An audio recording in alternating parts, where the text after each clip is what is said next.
एक बार फिर चर्चा में आ गई है क्योंकि अमेरिका के पेनिसिल्वेनिया में एक पैरानॉर्मल जांचकर्ता डैन रिवेरा की संदिग्ध परिस्थितियों में मौत हो गई है। उनकी मौत को एनाबेल डॉल से जोड़ा गया।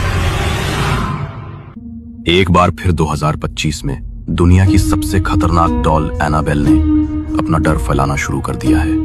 50 साल तक लॉक्ड क्लास केस में रहने के बाद ये श्रापित डॉल अब अपनी पावर्स के साथ वापस सामने आई है।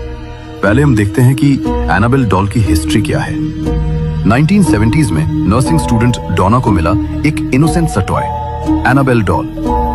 शुरू में सब नॉर्मल था, एक हार्मलेस टॉय, लेकिन धीरे धीरे डॉल अपनी जगह से खुद मूव करने लगी, कभी बेड पे, कभी लिविंग रूम में, जैसे कोई इनविजिबल फोर्स उसको कंट्रोल कर रही हो। डोना और उसकी रूममेट को पेपर नोट्स मिलते थे जिनमें लिखा था हेल्प अस, जैसे कोई ट्रैप्ड सोल्स उनसे बात कर रहे हो। एक दिन डॉल ने एक दोस्त पर अटैक किया। उसके बॉडी पर क्लॉ मार्क्स आ गए और चीक पर खून के निशान। डोना समझ गई कि ये सिर्फ एक डॉल नहीं, ये कुछ ज्यादा ही खतरनाक है। तभी एड और लोरेन वॉरेन बुलाए गए। उन्होंने कंफर्म किया कि डॉल एक डीमन के कंट्रोल में है और ये सिर्फ शुरुआत है।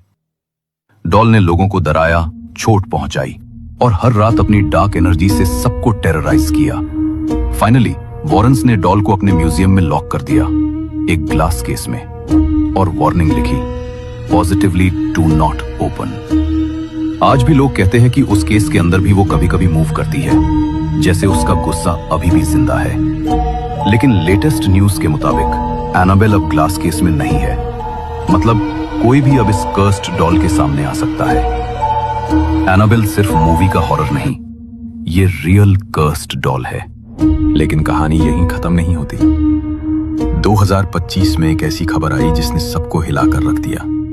पैरानॉर्मल इन्वेस्टिगेटर डैन रिवेरा, जो सालों से एनाबेल डॉल के हैंडलर थे, 13 जुलाई को गेटिसबर्ग के एक होटल रूम में मिस्ट्री डेथ का शिकार हो गए। डॉक्टर्स ने कहा एक हार्ट अटैक, लेकिन लोगों कहते हैं ये सिर्फ एक कोइंसिडेंस नहीं था। फैंस का मानना है कि ये एनाबेल का श्राप था। और सबसे ज्यादा हैरत की बात, उस वक्त डॉल उस रूम में थी ही नहीं।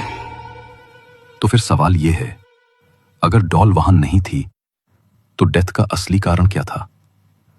वीडियो पसंद आया? लाइक और कमेंट करो अगला हॉरर स्टोरी कौन सा हो।